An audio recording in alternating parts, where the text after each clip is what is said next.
Welcome to question bank channel. যে কোনো বিশ্ববিদ্যালয়ের ভর্তি পরীক্ষার্থীদের জন্যেই ঢাকা বিশ্ববিদ্যালয়ের বিগত বছরগুলোর প্রশ্নোত্তরগুলো খুবই গুরুত্বপূর্ণ। এই গুরুত্বের কথা বিবেচনা করে আজকের ভিডিওতে আমরা ঢাকা বিশ্ববিদ্যালয়ের খ ইউনিটের 2018 সালের সাধারণ জ্ঞান প্রশ্নোত্তরগুলো আলোচনা করব। ঢাকা বিশ্ববিদ্যালয় সম্পর্কিত প্রশ্নোত্তরগুলোর সমাধান পেতে আমাদের কোশ্চেন ব্যাংক চ্যানেলের সাথেই থাকবেন। 2018 সালের ঢাকা বিশ্ববিদ্যালয়ের খ ইউনিটে মূলত 27টি সাধারণ জ্ঞান প্রশ্ন এসেছিল। আজকের ভিডিওতে আমরা এই 27টি সাধারণ জ্ঞান প্রশ্নোত্তর সম্পর্কে আলোচনা করব। তাহলে চলুন আজকের ভিডিওটি শুরু করা যাক। প্রশ্ন 1, বাঙালি জাতীয়তাবাদের মূল ভিত্তি কি? ভাষা ও সংস্কৃতি। বাঙালি জাতীয়তাবাদের মূল ভিত্তি হলো দুইটি, একটি হলো বাংলা ভাষা ও অন্যটি হলো বাঙালি সংস্কৃতি। প্রশ্ন 2, বাংলাদেশের জাতীয় প্রতীকে কি কি রয়েছে? বাংলাদেশের জাতীয় প্রতীকে তিনটি জিনিস রয়েছে, ধান, পাট ও শাপলা। সুতরাং বাংলাদেশের জাতীয় প্রতীকে ধান, পাট ও শাপলা রয়েছে। প্রশ্ন 3, বাংলাদেশের সংবিধান প্রণয়ন কমিটির একমাত্র নারী সদস্যের নাম কি? রাজিয়া আক্তার বানু। বাংলাদেশের সংবিধান প্রণয়ন কমিটির একমাত্র নারী সদস্যের নাম হলো রাজিয়া আক্তার বানু।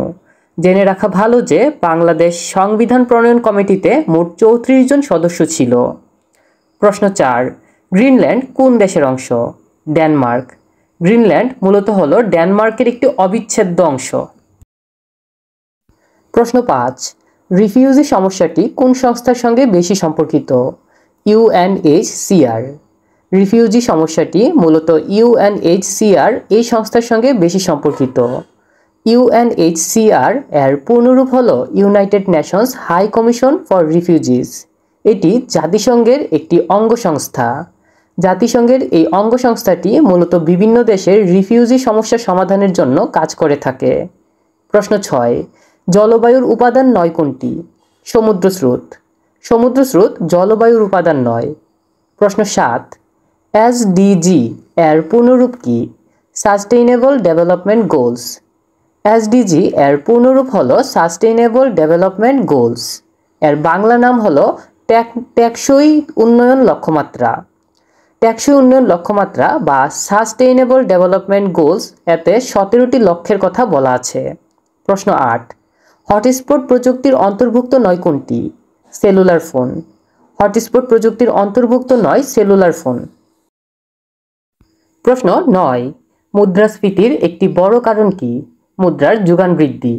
মুদ্রাস্ফীতির একটি বড় কারণ হলো মুদ্রার যোগান বৃদ্ধি। প্রশ্ন 10, মুক্তিযুদ্ধ ভিত্তিক চলচ্চিত্র চিত্রা নদীর পাড়ে কে পরিচালনা করেন? তানভীর মুকাম্মেল। মুক্তিযুদ্ধ ভিত্তিক চলচ্চিত্র চিত্রা নদীর পাড়ে পরিচালনা করেন তানভীর মুকাম্মেল। চিত্রা নদীর পাড়ে তানভীর মুকাম্মেল পরিচালিত 1998 সালের একটি বাংলাদেশি চলচ্চিত্র। এই চলচ্চিত্রটিতে 1947-এর দেশ বিভাগের পরে পূর্ব পাকিস্তানের হিন্দুদের উপর যে প্রভাব ফেলেছিল তা দেখানো হয়েছে। প্রশ্ন 11, বাঙালি জাতির মুক্তির সনদ কোনটি?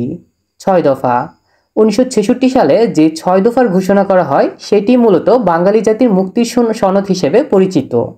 প্রশ্ন 12, নীল অর্থনীতি মূলত কিসের সঙ্গে যুক্ত? সমুদ্র। নীল অর্থনীতি মূলত সমুদ্রের সঙ্গে যুক্ত। প্রশ্ন 13, বাংলাদেশের সপ্তম পঞ্চবার্ষিক পরিকল্পনার মেয়াদ কত বছর? 2016 থেকে 2020 সাল। বাংলাদেশের সপ্তম পঞ্চবার্ষিক পরিকল্পনার মেয়াদ ছিল 2016 থেকে 2020 সাল। জেনে রাখা ভালো যে বাংলাদেশের প্রথম পঞ্চবার্ষিক পরিকল্পনার মেয়াদ ছিল 1973 থেকে 1978 সাল পর্যন্ত। পঞ্চবার্ষিক উন্নয়ন পরিকল্পনার প্রবর্তক দেশ হলো রাশিয়া এবং বাংলাদেশের পঞ্চবার্ষিক পরিকল্পনা প্রণয়ন করে প্ল্যানিং কমিশন। প্রশ্ন 14, বাংলাদেশের কোন ক্ষুদ্র জাতিগোষ্ঠী সিলেটে বাস করে না? তঞ্চঙ্গা। বাংলাদেশের তঞ্চঙ্গা ক্ষুদ্র জাতিগোষ্ঠী সিলেটে বাস করে না। প্রশ্ন 15, কিবোর্ডে ফাংশনাল কি এর সংখ্যা কয়টি? 12টি। আমরা সাধারণত যে কিবোর্ড ব্যবহার করি এই কিবোর্ডের ফাংশনাল কি এর সংখ্যা হলো মূলত 12টি। প্রশ্ন 16, সুশাসন ধারণাটি সর্বপ্রথম প্রবর্তন করেন কে? বিশ্ব ব্যাংক। সুশাসন ধারণাটি সর্বপ্রথম প্রবর্তন করেন বিশ্ব ব্যাংক। প্রশ্ন 17, জেন্ডার বলতে নারী পুরুষের কেমন পার্থক্যকে বোঝায়? সামাজিক।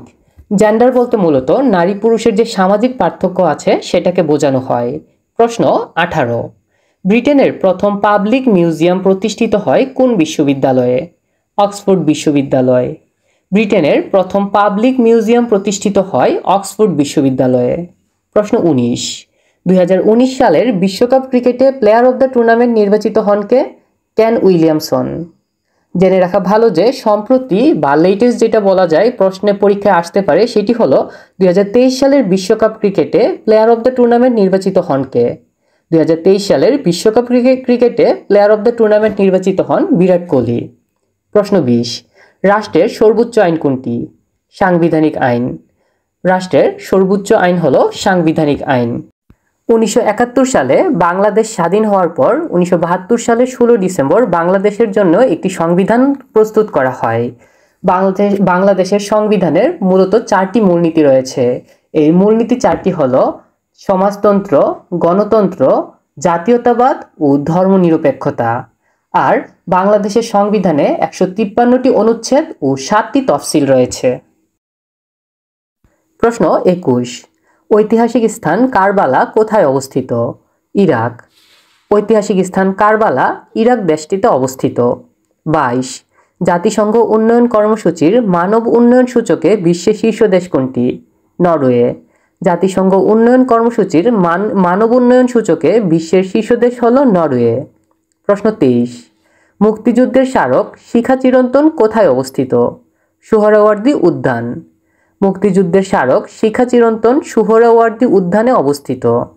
প্রশ্ন 24, E8 অন্তর্ভুক্ত 8টি দেশের একটি সাধারণ বৈশিষ্ট্য কি? সবগুলোই পরিবেশ দূষণকারী দেশ। E8 অন্তর্ভুক্ত 8টি দেশের একটি সাধারণ বৈশিষ্ট্য হলো এই সবগুলো দেশই পরিবেশ দূষণকারী দেশ। প্রশ্ন 25, বাংলায় ব্রিটিশ বিরোধী প্রথম সশস্ত্র প্রতিরোধ আন্দোলন কারা গড়ে তোলে? সিপাহী বিদ্রোহ।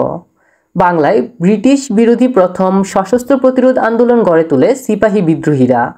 প্রশ্ন 26, 2018 সালে শান্তিতে নোবেল পুরস্কার পেয়েছেন কে? নাদিয়া মুরাদ ও ডেনিস মুকওয়েগে। 2018 সালে শান্তিতে নোবেল পুরস্কার পেয়েছেন নাদিয়া মুরাদ ও ডেনিস মুকওয়েগে। আমাদের পরীক্ষার জন্য গুরুত্বপূর্ণ হলো 2023 সালে শান্তিতে নোবেল পুরস্কার প্রাপ্ত ব্যক্তি। 2023 সালে শান্তিতে নোবেল পুরস্কার পেয়েছেন ইরানি কর্মী নার্গিস মোহাম্মদী। তিনি ইরানে নারীদের নিপীড়নের বিরুদ্ধে লড়াই ও মানবাধিকার ও স্বাধীনতা প্রচারের জন্য নোবেল পুরস্কার পেয়েছে। সুতরাং 2023 সালে শান্তিতে নোবেল পুরস্কার প্রাপ্ত ব্যক্তির নাম হলো নার্গিস মোহাম্মদী এবং তিনি ইরানের নাগরিক। প্রশ্ন 27, বাল্যবিবাহ প্রতিরোধের হেল্পলাইন নম্বর কোনটি? 109। বাল্যবিবাহ প্রতিরোধের হেল্পলাইন নম্বর হলো 109 বা 109।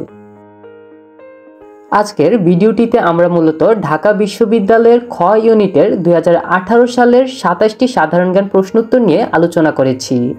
প্রতিযোগিতামূলক পরীক্ষায় ভালো প্রিপারেশন নিতে কোশ্চেন ব্যাংক চ্যানেলটি সাবস্ক্রাইব করে আমাদের সাথেই থাকুন। ভিডিওটি শেষ পর্যন্ত দেখার জন্য ধন্যবাদ।